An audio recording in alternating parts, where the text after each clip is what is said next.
Hello students. तो अभी right now मैं 11th फिजिक्स सीरीज डिस्कस कर रहा हूँ। इसमें चैप्टर होगा आपका motion in the plane, right. इसमें अपन लोग जेई नीट बोर्ड कवर करने वाले हैं। इसके प्रीवियस क्लिप में हम लोग डिस्कशन किए थे motion in the straight line, okay. और प्रेजेंटली हम लोग डिस्कस करेंगे मोशन इन द प्लेन। तो actually motion in the plane जो है ना बच्चों, इसमें ध्यान देना, उसमें आपका पाथ स्ट्रेट लाइन होता था। मतलब या तो वाई में होता था या एक्स होता था, ये स्ट्रेट लाइन में, राइट। लेकिन अभी जो मोशन इन द प्लेन में पाथ ना जो होगा आपका कर्व होगा। मतलब बॉडी कुछ इस टाइप से मूव करेगी, ठीक है ना। यहाँ मान के चलो आपका कोई इनिशियल वेलोसिटी यू, मान लो ये आपका एक्सलेशन है एवरी पॉइंट पर डाउनवर्ड डायरेक्शन में, और at any time velocity vector v हो गया। यहाँ टाइम 0 ले सकते हो, यहाँ पर टाइम t ले सकते हो। और अगर आप पोजीशन वाइज देखो तो इसको आप इनिशियल पोजीशन वेक्टर ले सकते हो। यहाँ पर देख रहे हो तो आप इसको initial position vector final position vector ले सकते हो, इस तरीके से। तो ये इस टाइप का मोशन जो है ना, ये जैसे उसमें अपन लोग ऐसा दिखाते थे कि इस तरह से जा रहा है t0 x0। तो यहाँ पर जनरली जब मोशन इन द प्लेन होता है तो उसमें हम लोग एक्स वाई नहीं बोलेंगे, इसमें हम लोग आर आई बोलेंगे, मतलब इनिशियल पोजीशन वेक्टर। ये सब डिटेल्स में डिस्कस मैं करने वाला हूँ। ये इनिशियल पोजीशन वेक्टर, ये क्या हुआ, फाइनल पोजीशन वेक्टर। बोलो यहाँ पर टाइम कितना हुआ, t=0। तो इसमें जो होगा आपको मोशन इन द प्लेन में जो पाथ होगा ना, पाथ कैसा होने वाला है, कर्व होने वाला है। क्या होने वाला है, पाथ क्या होगा, कर्व होगा, ठीक है। पाथ क्या होने वाला है, कर्व होगा, ठीक है ना। और भी मैं इसका डिटेल्स डिस्कस कर रहा हूँ। तो ऐसा आप सिंपली इसको डिफाइन कर सकते हो कैसे कि actually what is the motion in the plane, right. तो क्या बोलेंगे, this is motion in plane, ठीक है। प्लेन पाथ जो होने वाला है आपका कर्व होगा, ठीक है, पाथ कर्व होगा। और ये 2 डायमेंशनल मोशन होगा। कैसा होगा, 2 डायमेंशनल मोशन, राइट। किस तरह का मोशन होने वाला है, ये 2 डायमेंशनल मोशन होने वाला है, ठीक है बच्चों। तो थोड़ा इसका डिटेल्स डिस्कस करेंगे कि अगर इस तरह से होता है, जैसे यहाँ से चालू करता है, मान लो यहाँ t कितना है 0, ये r इनिशियल है, और बॉडी इसमें देखना, ध्यान देना, ये u इनिशियल वेलोसिटी है, वेक्टर u, ठीक है। क्योंकि अब वेक्टर u इसलिए बोल रहा है कि इसका डायरेक्शन कुछ भी हो सकता है। और जनरली वेलोसिटी जो होता है अलोंग द टैंजेंट होता है, वेलोसिटी जो होगा अलोंग द टैंजेंट होगा। तो ये सब हम लोग कैसे डिस्कशन करने वाला है, ये सब डिस्कस करते हैं, ठीक है। तो ये तो पहले डिफाइन हो गया, क्या बोलते हैं, this is the motion in the plane, path curve होता है, और ये 2 डायमेंशनल मोशन है, ओके। थोड़ा प्लेन का मैं आपको बता दूं मैं जरा, ऐसे तो ऑलरेडी आपको आइडिया है लेकिन फिर भी एक बार, ठीक है। और बच्चों ये ध्यान देना, ये तो अभी मतलब 11th फिजिक्स सीरीज में चला रहा हूँ। इसमें हमारा 2 पर्पस है। एक जो अभी प्रेजेंटली 11th स्टडिंग स्टूडेंट्स है उनके लिए भी ये आपका लेक्चर चल रहा है, और साथ में मैं पर्टिकुलरली बार बार बोलता हूँ कि जो 12th स्टडिंग स्टूडेंट्स हैं जो जेई और नीट का एग्जाम दे रहे हैं 2024 में, उनको बैकलॉग कवरेज उनका मेन की पॉइंट है, वो आपको लग जाना है अभी से। और इसी मोटिवेशन के लिए मैं ये चैप्टर्स को 11th को भी प्रॉपरली फोकस कर रहा हूँ, ठीक है। और स्पेशली कोई मैं ऐसा क्लिप बनाने वाला हूँ जो स्पेशल फिजिक्स के लिए, मतलब 11th बैकलॉग कवरेज के लिए, जो बाद के जो चैप्टर्स हैं उनका अलग अलग चैप्टर्स भी मैं डिस्कशन करने वाला हूँ, ठीक है। तो थोड़ा बात कर लेते हैं हम लोग, ये प्लेन का बात कर ले, ठीक है। तो ये देखना आप, ये एक्स एक्सिस, वाई एक्सिस, और ये हो गया जेड एक्सिस। तो देखो ये सब आपको डिफरेंट प्लेन हो गए। ये आपका एक्स वाई हो गया प्लेन, ये एक्स जेड हो गया, और ये वाई जेड हो गया। और कोई पर्टिकुलर प्लेन में जैसे कि मान लो कि इस तरह से कोई मोशन है, तो ये क्या हो गया, मोशन इन द प्लेन हो गया। ये मान लो कि आप इसमें ऐसा सर्कल में घूम रहे हो, ठीक है, तो ये सर्कुलर मोशन, ये भी क्या हो गया, मोशन इन द प्लेन। मतलब ये आपको मोशन इन प्लेन का अगर कोई एग्जाम्पल बोलोगे तो बोलो क्या हो जाएगा, ये प्रोजेक्टाइल मोशन। क्या हो जाएगा, projectile motion, right, projectile motion. और सर्कुलर मोशन क्या हो जाएगा, सर्कुलर मोशन, ठीक है, circular motion.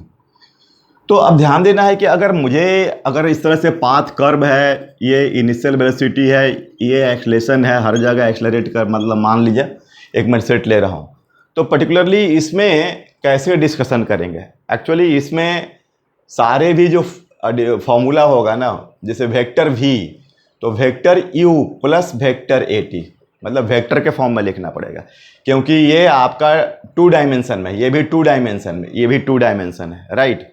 Are final is equal to vector u t, ठीक है, plus half vector a t square. इस तरह से, मतलब ये दोनों के बीच का हमें एंगल देखना होगा, राइट। ये मेन इसमें फंडा, मतलब इसमें हमारा जो मेन कॉन्सेप्ट वेक्टर का आने वाला है। अगर आपका वेक्टर का नॉलेज नहीं है तो मोशन इन द प्लेन आप डिस्कस नहीं कर सकते, ठीक है ना। तो समझ ले आपको, अगर आप मॉड ऑफ v का whole square is equal to mod of u का whole square plus 2 vector a dot vector r, ठीक है। ये इसमें वेक्टर a और r के बीच का डॉट प्रोडक्ट। तो ये सब क्या है कि वेक्टर का प्रोसेस है, ठीक है ना। खास करके इसमें जो आपको मोशन इन द प्लेन पढ़ रहा है, ये एक्चुअली जो आपका ये आपका 2 डायमेंशनल है, 2 डायमेंशनल। तो आप इसमें रिजोल्यूशन ऑफ द वेक्टर, ये बहुत इंपॉर्टेंट टॉपिक है, resolution of vector, right. Resolution of vector, ये आपको इसमें डिस्कशन करना होगा। तो एक बार मैं इसको रिविजिट करता हूँ। वेक्टर्स में आपको मैंने डिस्कशन किया था, लेकिन अभी एक बार रिविजिट कर लो, क्योंकि ये वेक्टर तो आपको समझो कि 70% फिजिक्स में तो यूटिलाइज हो ही रहा है आपका, जहाँ भी वेक्टर, तो उसका तो कॉन्सेप्ट जानना चाहिए आप लोगों को, ठीक है ना। तो देखो इसमें मैं बता दे रहा हूँ एक बार आपको फास्ट में। जैसे ये मान लो आपको आई कैप हुआ, ये जे कैप हुआ, ये माइनस आई कैप हुआ, माइनस जे कैप हुआ, तो ये टू रिजॉल्व होगा आई और जे में, और ये आपका माइनस आई और जे में, ठीक है ना। और ये जो रिजल्व हो रहा है माइनस आई और माइनस जे में, और ये आपका आई और आई कॉमा और माइनस जे में, मतलब ये जैसे कि ये टूटेगा तो ऐसे जाएगा, तो ये वाला आई हो गया, ये वाला जे हो गया, ठीक है। तो मतलब क्या हुआ कि to break a vector, right, to break a vector into I comma J, minus I comma J, या minus I comma minus J, समझ रहे आप लोग, या I comma minus J, is called resolution of the vector, is called resolution of vector, ठीक है students. तो ये आपका रिजोल्यूशन है, ठीक है ना। अब ये रिजॉल्व करने के लिए, अगर ये थीटा, ये वेक्टर ए है, तो आप इसको ऐसा ले सकते हो, इसको आप एक्स बोलो और इसको क्या बोलोगे, ए वाई, राइट। तो ये आपका आई में जाएगा और ये ए वाई जो होगा जे में जाएगा। तो आप देख लो, अगर ये आप ए बोलते इसका वैल्यू, ये थीटा है तो ई है ए एक्स, तो ट्रिगो लगा दो, cos theta is equal to, cos theta जो होगा ना बच्चों, वो क्या होगा, एक्स बाई ए, राइट। तो x is equal to how much there, a cos theta, ठीक है। इसी तरह से आप इसको ए वाई ले लोगे, ठीक है।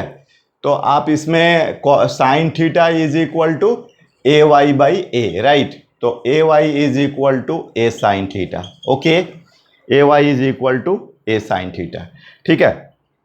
तो अब इसमें आप एक्स वाला क्या कहलाएगा, आई कैप कहलाएगा, ठीक है ना। एक्स वाला जो होगा आपको क्या कहलाएगा, आई कैप, है ना। तो vector A is equal to a x i cap a y j cap, a x i cap a y j cap. तो ये हो जाएगा आपका a cos theta I cap plus a sine theta J cap, ठीक है। तो ये हम लोग वेक्टर को रिजॉल्व कर दिए, इसका यूटिलाइज होने वाला है ये पूरे चैप्टर में, ठीक है ना। आप वेक्टर्स को, क्योंकि आपका जब पाथ कर्व होगा ना, तो उसमें जो वेक्टर्स होंगे वो 2D फॉर्म में होंगे, ठीक है। मतलब जब भी वो तो आई जे में, या तो माइनस आई जे में, माइनस माइनस जे में, जो भी बताया मैं, ठीक है। जैसे एग्जाम्पल के लिए आप मान लो कि ये वेक्टर ए है और मॉड ऑफ ए जो दिया है आपका 20√2 दिया है, और ये 45 डिग्री, ठीक है। तो एक्स क्या होगा, ए वाई क्या होगा, वेक्टर ए क्या होगा, मॉड ऑफ ए क्या होगा, या एक आपको आता है यूनिट वेक्टर क्या होगा, ये सब जानना होगा, ठीक है। तो देखो आप लोग एक बार ट्राई करो इसमें। तो आपका ये एक्स क्या होता है, ए कॉस थीटा, ए कॉस थीटा, राइट। तो ए की मैग्नीट्यूड क्या है 20√2 और कॉस 45 डिग्री, तो 20√2 इंटू 1/√2, तो ये गया। तो ये एक्स कितना हो गया 20, ठीक है। उसी तरीके से ये भी निकाल सकते हो, एक्स तो मिल गया, ये भी 20 होगा, और 20 I cap 20 J cap, vector A is equal to क्या हो जाएगा, A X cos theta I cap और A Y A sine theta J cap. और ध्यान देना, जब थीटा 45 डिग्री है तो साइन 45 डिग्री भी तो डायरेक्ट मैंने लिख दिया है।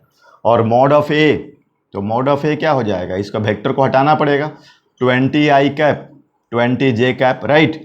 तो ये आपका 20 का स्क्वायर प्लस 20 का स्क्वायर, तो ये आपको 400 प्लस 400, तो ये आपका 800 हो गया। तो 800 को हम लोग लिख सकते हैं 400 इंटू 2, तो फाइनली 20√2। और ये निकालने की नीड नहीं है, यहाँ तो ऑलरेडी 20√2 दिया हुआ है, right.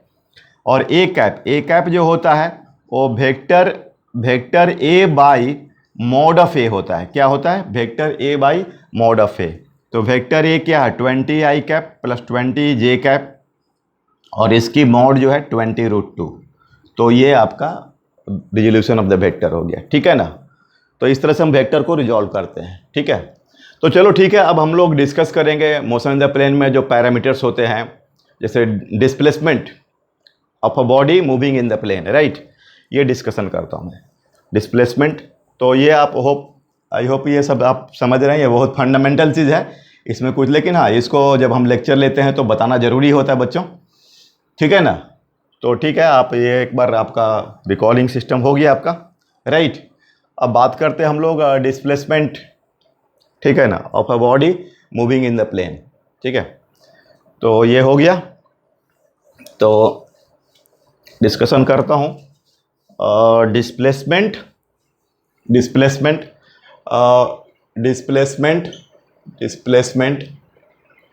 Of a body moving in the plane, right, moving in plane.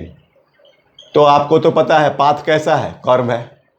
Path क्या है, कर्व है। मान लो ऐसा है, बॉडी चल रहा है, तो देखो इसमें कुछ नहीं, आप देखो यहाँ से स्टार्ट हुआ है और यहाँ पर, तो ये आप वाई एक्सिस और ये एक्स एक्सिस, इसके रेस्पेक्ट में आप इसको देख लो, ठीक है ना। तो ये हमारा क्या हो जाएगा, पोजीशन वेक्टर, ठीक है। ये वेक्टर आर इनिशियल, ठीक है ना। और मान लो इसका कोऑर्डिनेट है x1, y1, ठीक है। पोजीशन वेक्टर का मतलब क्या होता है कि वैसा वेक्टर जो कोई बॉडी के पोजीशन को शो करता है विथ रेस्पेक्ट टू ओरिजिन। ये आपका ओरिजिन है 0,0, ठीक है। मतलब आर इनिशियल अगर बात करो तो ये x1 आई कैप y1 जे कैप, राइट, x1 आई कैप। और आप देख लो इसमें यहाँ पर पहुँच रहे हो फाइनली, ये इनिशियल हो गया और ये हो गया आपका फाइनल। तो ये जो दिख रहा है ना, ये आपको, तो ये हो गया आर फाइनल। क्या हो गया, आर फाइनल हो गया, ठीक है। और ये हो गया आपका डिस्प्लेसमेंट, इसको मान लो आप ए और ये बी। तो ये जो डिस्प्लेसमेंट हो गया ये आपका हो गया वेक्टर ए बी, ठीक है। डिस्प्लेसमेंट हो गया वेक्टर ए बी, राइट। और ये फाइनल पोजीशन वेक्टर। तो हमें डिस्कस करना है displacement of the body moving in the plane. Path कैसा हो रहा है स्टूडेंट्स, कर्व हो रहा है, ठीक है। और ये देखना, ये थीटा क्या हुआ, ये एंगल हो गया। थीटा क्या हो जाएगा, ये आपका एंगल हुआ किसके बीच में, बिटवीन आर इनिशियल, है ना, एंगल बिटवीन ये जो होगा r initial and r final, right, r initial. तो आप इसमें ट्रायंगल लॉ लगा दो, आप देखो, आप इसको वेक्टर लो, फिर ये लो, और इनिशियल टू फाइनल ये हो जाएगा।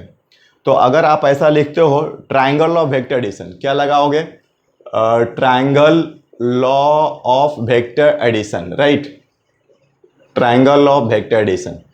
तो आप देखो इसमें कि ये आपका आर इनिशियल, तो vector r initial plus vector A B is equal to r final, right.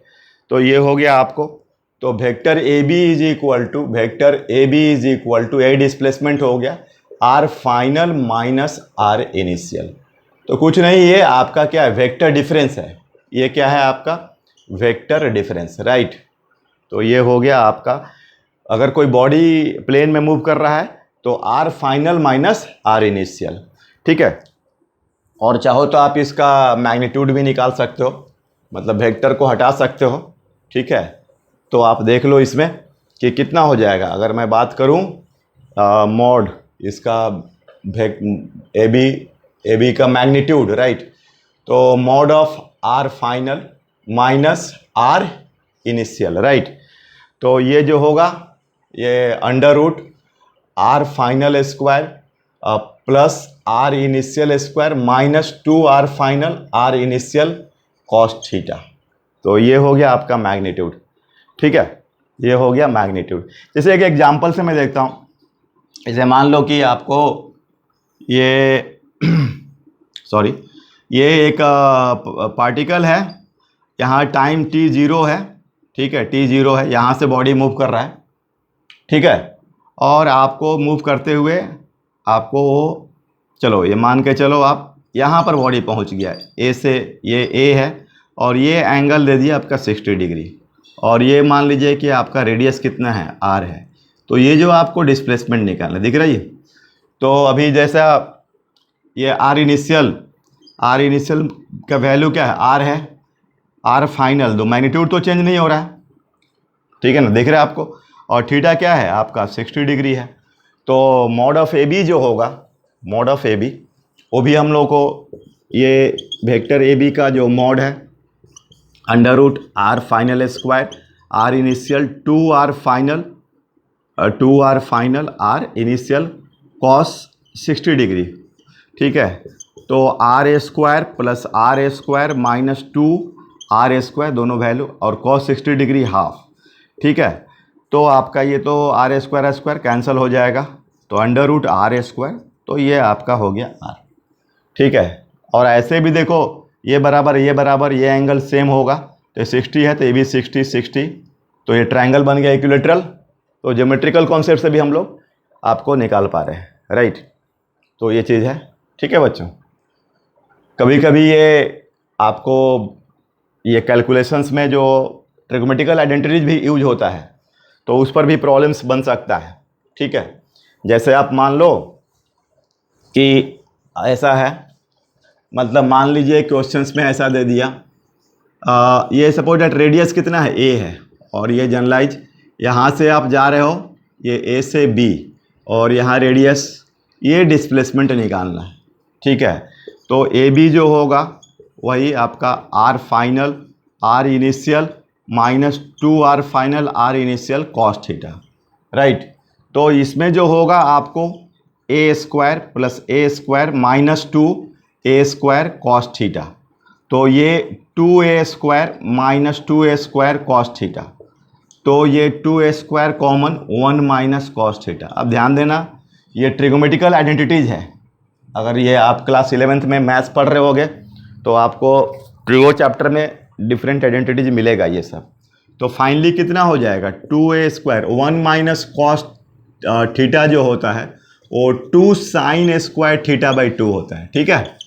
तो ये एक ट्रिग्नोमेट्रिकल आइडेंटिटीज है, तो 2a square into 2 sine square theta by 2, right. तो इसका 2a साइन थीटा बाई 2, ये हो गया आपका आंसर।